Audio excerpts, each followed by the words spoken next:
Alors aujourd'hui, on va démontrer le théorème 58, Cauchy-Goursat, donc soit f holomorphe, alors f admet une primitive dans oméga si toutefois oméga est étoilé. Donc il est dû à Cauchy, mais Cauchy avait besoin d'hypothèses supplémentaires comme la continuité de dérivée partielle de f, et Goursat a montré qu'on n'en avait pas besoin.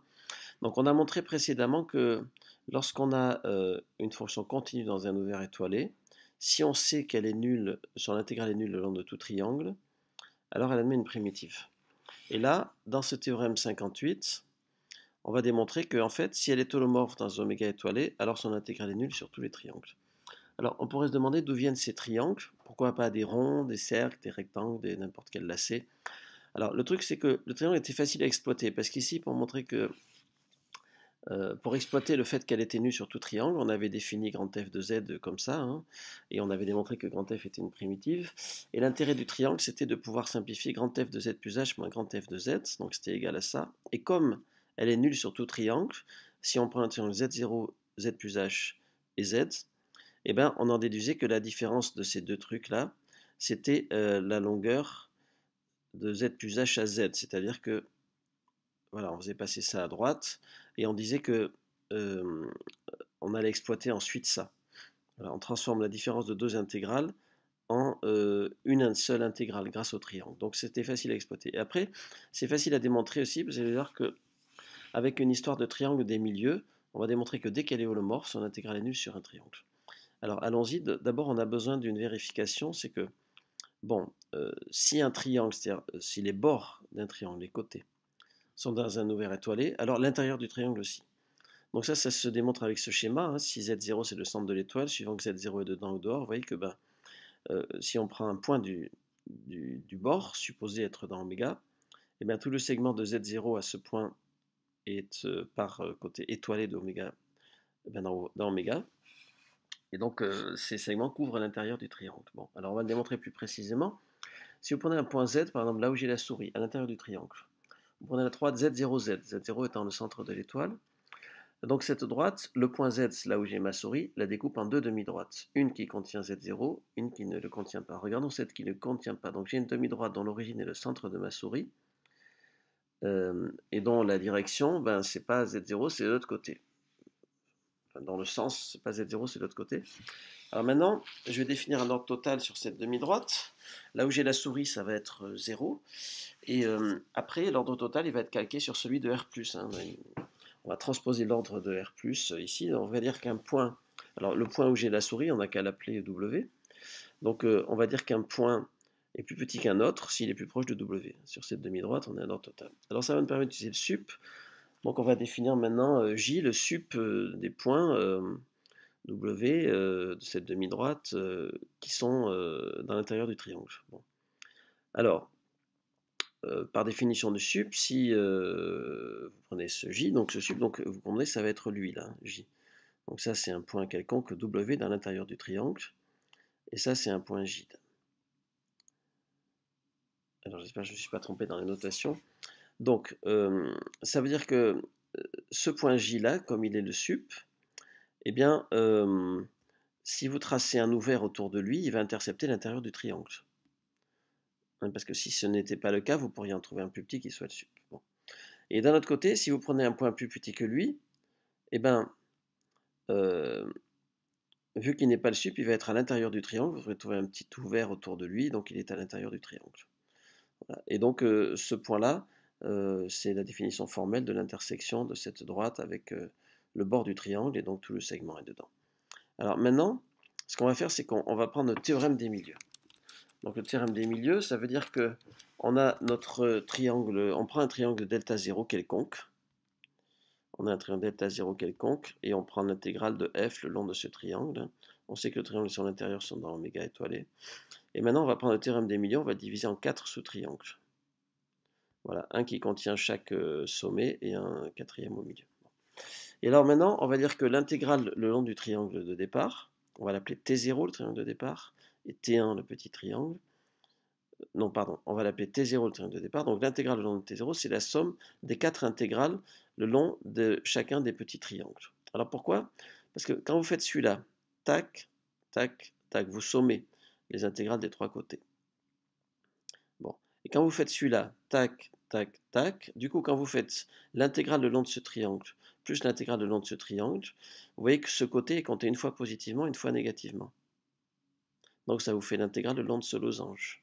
Vous lui ajoutez l'intégrale le long de ce triangle. Tac, tac, tac. Vous voyez, ce côté est compté une fois positivement, une fois négativement. Ça vous fait l'intégrale le long de ce trapèze. Et puis après, vous ajoutez lui, ce côté est compté deux fois. Donc voilà. Donc c'est bien la somme des 4. Alors maintenant, imaginons que vous dites 10, c'est la somme de 4 nombres. Par exemple, 5 plus 3 plus 2 plus 1. Forcément, l'un des 4 nombres est plus grand ou égal à 2,5. Parce que si vous sommez 4 nombres tous strictement inférieurs à 2,5, le résultat est plus petit que 10. Donc si le résultat est égal à 10, l'un des nombres est supérieur ou égal à 2,5. Ça marche aussi pour les négatifs. Si vous prenez moins 10 comme somme de 4 nombres, eh bien, si tous ces nombres sont strictement plus petits que moins 2,5, leur somme est strictement plus petite que moins 10. Donc si vous avez 4 nombres de somme moins 10, forcément l'un des 4 est supérieur ou égal à moins 2,5. Donc de même ici, on a une somme de 4 nombres qui sont les intégrales le long des 4 triangles, qui est égale à I0. Donc l'une des 4 est plus grande ou égale que I0 sur 4. Hein, l'un des 4 est supérieur ou égal à I0 sur 4. Donc on va l'appeler I1. Donc on va l'appeler I1, et donc I1 c'est l'intégrale autour de ce triangle. Ça peut être lui, ça peut être lui, ça peut être lui, ça peut être lui, il y en a un qui est plus grand. Bon. Et ainsi de suite. Et donc après, mettons que c'est lui, on construit l'intérieur de son triangle des milieux, et donc l'intégrale le long de ce triangle, là, et ben, elle est égale à la somme des intégrales le long des 4 sous-triangles. Et donc il y en a forcément un qui est plus grand que I1 sur 4. Et donc on a une suite d'intégrales comme ça qui vérifie ça. Très bien. Alors maintenant, on va dire que on va appeler Tn les triangles respectifs, donc T0, T1 le triangle que nous avons choisi parce que l'aire le long de ce triangle est plus grande que I0 sur 4, T2 et ainsi de suite. Donc on a une suite de compacts emboîtés et donc son intersection est réduite à un point. Alors pourquoi une suite décroissante de compacts emboîtés est réduite à un point? En fait, c'est pas seulement que ce soit K dans son intersection, c'est qu'elle est non vide et réduite à un point ici, dans ce cas particulier. Voilà, donc ça maintenant K c'est intersection. Alors pourquoi? Parce que donc, le fait que l'intersection, si elle est non vide, hein, est réduite à un point, c'est parce que tout simplement elle est de diamètre 0. Parce que le diamètre, c'est-à-dire la longueur du plus grand segment qui rentre dans ce triangle-là, bon, bah, il vaut ce qu'il vaut. Par rapport, quand on fait le diamètre du premier triangle T1, eh ben, ce premier triangle, c'est la moitié son diamètre de celui-là, puisque quand on passe de T0 à T1, toutes les longueurs sont divisées par 2, y compris le plus grand segment qui rentre dans le triangle. Donc ça veut dire que le diamètre de la suite du triangle Tn est égal à celui du triangle T0 divisé par 2 puissance n, donc il tend vers 0. Et donc si l'intersection est non vide, là, de tous les Tn, ben, elle est de diamètre 0. Donc au pire, c'est un singleton, au plus grand, au max. Alors maintenant, pourquoi cette intersection est non vide? Donc, si vous voulez, on peut difficilement parler de la limite d'une suite d'ensemble, sauf si cette suite est décroissante. Donc ici, on a une Tn qui forme une suite décroissante au sens de l'inclusion, donc ils sont inclus les uns dans les autres comme des poupées russes. Donc on a deux façons de le voir. Donc ça utilisera la compacité, hein, ils sont tous compacts, y compris T0 qui est compact, et ils sont tous compacts. Alors, prenons A et B, les abscisses minimales et maximales des points de T0, et donc on s'aperçoit que si nous choisissons un point à l'intérieur du triangle T0, puis un point à l'intérieur du triangle T1, puis à l'intérieur du triangle T2, hein, mettons les A grand AN, bon, ben, les abscisses de grand AN, mettons XN, ben, ça forme une suite qui est coincée dans l'intervalle fermé AB. Donc elle a une suite une valeur d'adhérence, donc X phi n tend vers quelque chose. Et puis prenons les ordonnées. Mais là c'est pareil, les ordonnées, elles sont dans un intervalle fermé, coincé entre l'ordonnée la plus petite et l'ordonnée la plus grande ici. Donc prenons y phi n, c'est une suite de nombres coincés dans un compact. Donc elle a une sous-suite convergente, y phi de psi de n. Et du coup, on a une sous-suite de notre suite de points an, donc a de phi de psi de n qui converge. Puisque son abscisse et son ordonnée convergent. Alors, une autre façon de voir ça, donc là on vient d'utiliser Bolzano-Weierstrass, j'ai utilisé Borel-Lebesgue, donc c'est bien, donc même si c'est pas exactement au programme de la grecque, c'est un peu au-dessus. L'équivalence entre Borel-Lebesgue et Bolzano-Weierstrass en L3, ben, c'est un bon fondamental. Dans Borel-Lebesgue, il dit que si vous avez un ensemble comme ça, compact, hein, si vous prenez une infinité, enfin, en tout cas une famille d'ouverts qui le recouvre, vous pouvez en extraire une famille finie qui les recouvre. Hein. Par exemple, imaginez vous prenez l'intervalle ouvert 0, 1. Vous pouvez trouver une famille infinie d'ouverts qui recouvre 0, 1. Vous pouvez prendre 1 sur n1 ouvert. Bon, vous ne pouvez pas en extraire une sous-famille finie. Tandis que si vous prenez l'intervalle fermé 0, 1, ben vous êtes obligé à un moment donné d'inclure 0. Et quand vous incluez 0 par un intervalle ouvert, et bien forcément, vos 1 sur n1, vous pouvez les arrêter à un moment donné. Voilà. Donc si vous voulez recouvrir 0,1 fermé par les intervalles de la forme 1 sur n1 ouvert, vous devez aussi adjoindre un intervalle autour de 0, là vous recouvrez, et dans ce cas, ben vous pouvez en extraire une famille finie. Alors, donc Borel-Lebec dit ça, de tout recouvrement d'ouvert, on peut extraire un sous-recouvrement fini, donc si on prend le complémentaire, de toute intersection vide de deux compacts, on peut extraire une intersection non vide. Ça veut dire que tous ces compacts, T0, T1, Tn jusqu'à l'infini, si leur intersection était vide, on pourrait en extraire une famille finie, vide, donc qui s'arrêterait au rang maximal à un T n0, et ça c'est impossible que ce soit vide. Puisqu'en fait, quand on fait l'intersection d'une famille finie de compacts emboîtés, là, comme dans les poupées russes, ben, l'intersection c'est la plus petite des poupées russes. C'est pas vide. Voilà. Donc c'est pour ça que ici, cette suite décroissante de compacts emboîtés, une suite décroissante de compacts emboîtés est non vide, et donc c'est réduit à un point. Donc soit K l'intersection de tous les triangles. Ok. Alors on écrit un dl de f à l'ordre 1 en K, puisque c'est la propriété des fonctions différenciables, enfin dérivables, que de pouvoir, dérivable au sens complexe ou au sens réel en terminale, que de pouvoir écrire un développement limité. Et donc là, ça c'est le petit taux de z-k, si vous voulez. Donc on écrit z-k fois h de z-k, limite de h de z-k est nul. Ok. Alors maintenant, ce h-k, il a une limite. Ça veut dire que si on prend une boule suffisamment petite autour de k, eh bien, on peut majorer ce h z-k par un mu donné. Si on choisit mu, eh bien, en choisissant epsilon assez petit, voilà, on a que ça est inférieur à mu. Bon, en général, on prend mu et epsilon, on les intervertit là. Je ne sais pas pourquoi j'ai mis comme ça. Alors maintenant, comme les compacts ont un diamètre qui tend vers 0, ben, on peut trouver un certain rang, n0, à partir duquel tous les Tn, là, les triangles, sont dans cette boule. Hein, c'est logique puisque si vous prenez n'importe quel point de Tn, je veux dire du triangle lui-même, hein, du fil de fer du bord, sa distance à k est inférieure au diamètre du triangle qui tend vers 0. Donc ça veut dire que la distance maximale entre les points du triangle et k tend vers 0. Donc vous pouvez au bout d'un moment les inclure dans une certaine boule. Donc là, on va se prendre dans cette boule-là et on va prendre le rang à partir duquel ils sont dedans. Bon. Et là, ce qui nous intéresse, c'est que pour ce rang Tn, donc on reste à un rang fini, la Tn, on va faire l'intégrale. On va faire l'intégrale. On va calculer l'intégrale qui s'appelle donc In. Voilà. Alors l'intégrale In, donc c'est cette intégrale autour du triangle Tn. Bon, dans mon cours, j'ai noté delta n de f de z. Donc par linéarité d'intégrale, c'est la somme de tout ça, hein, puisque je rappelle qu'on a fait un dl ici là de f.